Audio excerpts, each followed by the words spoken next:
We begin tonight at 6 o'clock with some new information and an arrest in a brutal killing on the city's south side. Good evening, I'm Jenny Runovich in tonight for Scott and Ann.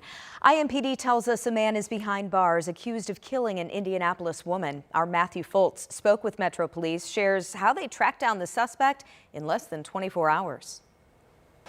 Metro Police say that brutal killing happened at the Sycamore Apartments along Stop 11 Road near US 31 on the city's south side. Officers say once they got on scene shortly before 5:30 Monday morning, they found a woman who had been brutally beaten. She was pronounced dead at the scene. This is just tragic, and something like this should never happen. Tommy Thompson with IMPD says detectives worked right away to track down the suspect. With the help of neighbors, they were able to track the 22-year-old man to apartments in Greenwood. Thompson says the suspect refused to exit the apartments but eventually surrendered with the help of SWAT teams. This allowed our homicide detectives within less than 24 hours, almost 12 hours later, we have the suspect in custody. That's huge. Right now, IMPD says they have investigated 208 homicides this year. While they're happy to catch the suspect in this case, they say it's still too many people that shouldn't have been taken from loved ones. These are not numbers, just numbers. These aren't just people. They're loved ones from a family who no longer has. This victim is gone forever. No goodbye, violently taken from them. Now they're just hoping justice is served soon.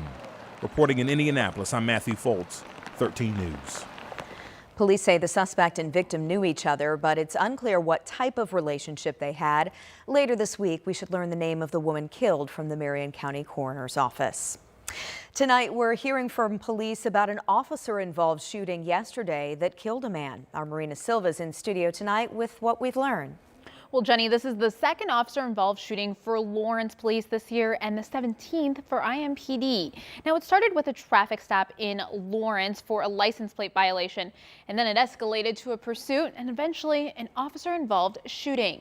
The Marion County coroner has not released the man's identity yet.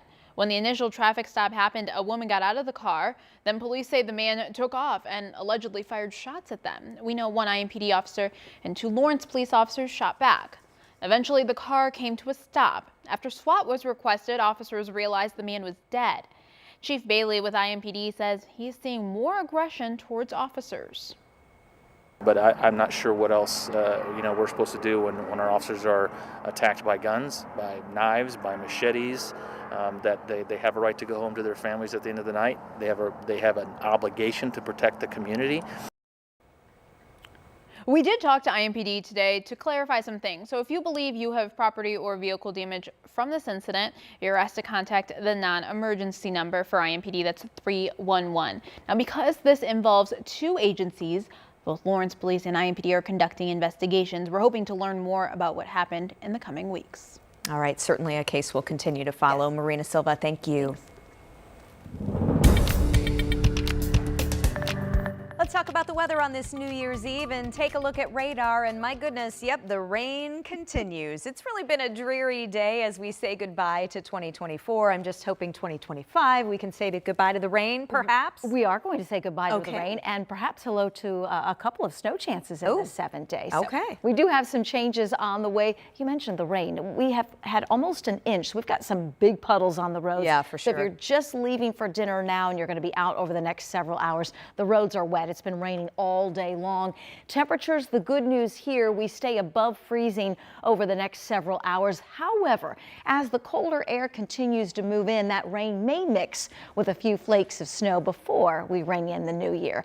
Overnight temperatures will fall into the upper 20s and low 30s. This is cold enough for some slick areas, especially bridges and overpasses, but it doesn't look like that's going to happen until after midnight. Again, we'll spend most of the evening in the middle and upper 30s. We are still dealing with the rain at this hour. I also want to point out just within the last radar scan or two, one of those mixed showers starting to show up southern sections of Delaware County. So especially for the eastern part of the state, the rain may mix with a little bit of snow before it comes to an end, but roads remain just wet. Frankfort, Lebanon, Zionsville, into all of Marion County, east to Greenfield, all the way south into Martinsville, Bloomington, over toward Columbus. The rain does does continue to fall. You can see the changeover to a little bit of snow. We expect that for the eastern half of the state, those mixed showers between now and about 10 or 11 o'clock. This does clear the state as we ring in the new year. Angela, thank you. Remember, you can get weather updates with radar and updated blogs sent straight to your phone. All you have to do is download the live Doppler 13 weather app in your phone's app store. We are now just one day away from the Sugar Bowl clash between Notre Dame and Georgia. And getting us set and ready for this one is our Dominic Miranda. He's in New Orleans for us tonight. And gosh, Dom, from the food to the music to the people watching, you've had quite the day down there. Oh my goodness, that's an understatement, Jenny. It has been so much fun in the Big Easy today. We're in downtown New Orleans right now, and as you can see right beside me, Georgia football team, either they're getting on the buses or off. We're not quite sure, but all I can say is this. The build-up, the anticipation of this game, it's reaching a fever pitch. You can feel it in the air. What a matchup for your college football playoff quarterfinal, Notre Dame and the Georgia Bulldogs. A jam-packed day in New Orleans ahead of a Sugar Bowl showdown between the Fighting Irish of Notre Dame and the Bulldogs of SEC champ Georgia. This afternoon, fans lined the streets of the French Quarter as the Sugar Bowl parade charged on.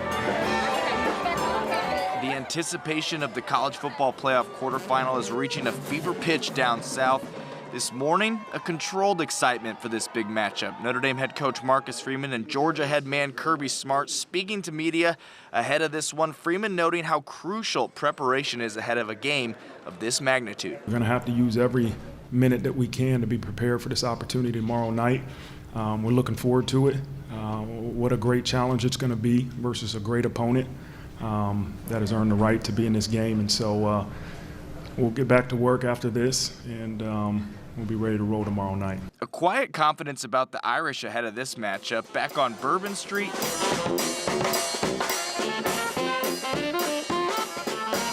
a louder faith that the echoes will be awoken on New Year's Day.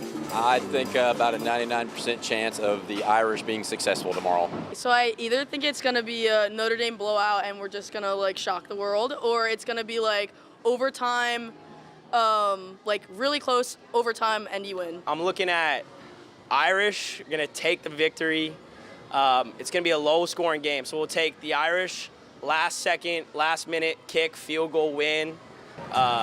We'll call it 26-23. Either way you slice it, everyone looking forward to this Sugar Bowl clash between the Irish and Bulldogs. Look, this is no joke of opponent for Notre Dame. They're very confident, but Georgia more than capable. But listen, New Year's Eve, New Orleans, hard to beat it. There's not many places I'd rather be. A happy New Year's to you. We're going to be live all throughout the day tomorrow, previewing this Sugar Bowl matchup, college football playoff quarterfinal. Notre Dame, Georgia. They're excited. How about that? We'll send it back to you. We'll see you at 11 tonight. Yeah, from the studio, we've been giving the booze to the Georgia buses. So, yeah, thank you so much for all your coverage. We're looking for more to come. Dom, thank you.